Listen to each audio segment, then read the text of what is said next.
Hey guys, it's Brian from the Commanders Declassified podcast, your podcast for all the best Commanders talk out there. You can catch me over on Twitter at Mr. Who1. That's at Mr. Who with two O's, one. A lot has been happening here this Commanders offseason. There have been numerous reports about the sale of the team. Who's it going to be? Who's it not going to be? We have an offensive coordinator search that is still ongoing. Multiple candidates interviewed, but no answer yet. But we also got the news that quarterback Sam Howell is going to be given the opportunity to earn the starting quarterback job. And that is awesome. I think that's great news. I've watched a lot of Sam Howell tape from his time at UNC. I saw a lot of traits and abilities and skills that translate to being a productive starter. And hopefully he will get to show it here this offseason against some competition. I'm sure the coaching staff will bring in some veteran competition for him to compete with. But for Sam to be successful, he's got a lot of work to do, and the team has a lot of work to do around him. They need to get better with some of the talent that is on the offensive line, and that's on the defense as well, too. In order to do that, I have your Commanders mock draft 1.0. Here it is. Let's discuss it. In the first round, pick 16, I selected cornerback Christian Gonzalez from the University of Oregon. Cornerback is a premium position in the NFL. There are so many wide receivers and quarterbacks that are tearing up this league. You need to be able to match up with that. And Christian Gonzalez is one of those guys who can do just that and match up with some of these wide receivers that are in the NFL. He is scheme versatile. He can play man coverage, press coverage, zone coverage, and he's a good tackler. Kendall Fuller is a good player, but he's getting older. Benjamin St-Juste had a good year, but he also got hurt again for 2 years in a row and missed a lot of time at the end of this season. We need more young corners, guys who are good, who are healthy, and who can compete at a high level. Christian Gonzalez is that guy. Round 2, pick 47. I went offensive line. We need help at tackle. I selected Darnell Wright, offensive tackle, University of Tennessee.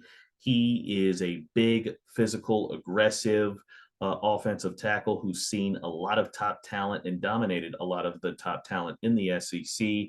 He is somebody we can put at right tackle. I know some of you guys want Charles Leno to be gone, but he's probably not going to go anywhere. Really hard for me to see Rivera moving on from him.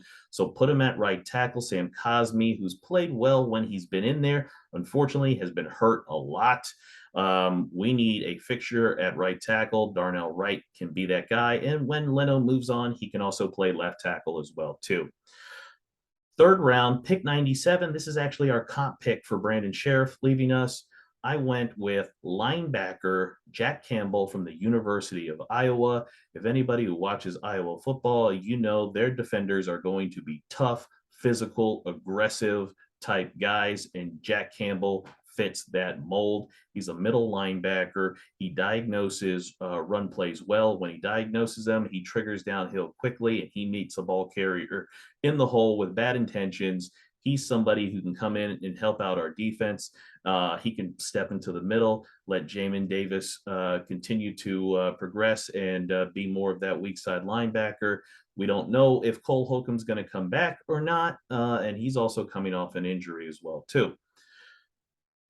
Pick 117 in the fourth round, I went with University of Wisconsin center Joe Tippmann. We need a center in the worst way.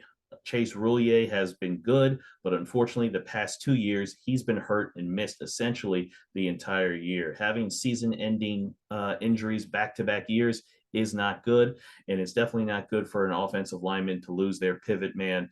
Joe Tippmann can come in, start day one, and provide that stability that we need in the middle of the offensive line. In the fifth round, pick 150, I went offensive lineman again. You guys know it. You watched all these games. Our offensive line wasn't good enough, especially the interior play. Trey Turner, Andrew Norwell gave it their best shot, but we need more. Henry Bainavalu from the University of Washington guard is an excellent player. He is a big man. He's 6'6", 340 plus, and he is strong. He is able to meet brute force with brute force. He is another guy who can add some power to that offensive line, open up some holes for our running backs, which brings me to our 6th-round pick. At number 192, I selected running back Israel Abanikanda from the University of Pittsburgh. I know, we're running back. We've got running backs. We do. We've got some good running backs. I think Israel Abanikanda is going to be a special running back. He is a very young player. He'll be 2021 during his rookie year, but he is an explosive player. He breaks off big runs constantly. Every time he touches the ball, he eats up chunks of yards, and he would make a great complement to Brian Robinson's tough, physical, powerful running style in between the tackles. He can run it inside, he can run it outside, he can catch as well too. Antonio Gibson's going to be great catching passes, getting matched up, being split out wide, getting matched up on linebackers. And I just think we need, an upgrade from Jonathan Williams and Jared Patterson. Those are good players, but we just need some more juice, some more explosiveness with our running back group. And here's a guy who can absolutely do that. I think those three, Gibson, Brian Robinson, and Israel Abanikanda, can do just that. In the 6th round, pick 214, this would be our comp pick for Tim Settle being gone. O'Shawn Mathis, edge rusher from Nebraska. Guys, this is something I've been talking about since last offseason. We needed to upgrade the depth behind our edge rushers. We needed a legitimate third edge rusher behind Montez Sweat and Chase Young, especially going into last season when we knew Chase Young was going to be out. We needed somebody who could rush the passer. Casey Toohill, James Smith-Williams are nice people, but they do not scare any NFL offense. More pass rush is always good. O'Shawn Mathis gives you that. He's got a great burst off the snap, a great first step to put pressure on those offensive tackles. He's not that good of a run defender just yet, but that's all right. We don't need him to be. He can be a situational pass rusher to start while he works on the rest of his game. Last pick, 7th round, 234th pick, I went with quarterback Clayton Tune. Guys, I always want the team to select quarterbacks. You should always have young passers on your roster. He's another guy that could be that can sit, develop, that you can work with over time. He's got some traits, he's got some skill sets, but again, you should always be drafting young passers. Guys, that's it. Let me know what you think, what you thought was crazy, what you liked, and who you might like as well too.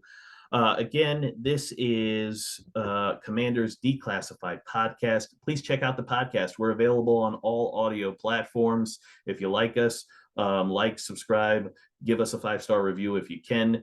Please check out our website, commanders247.com.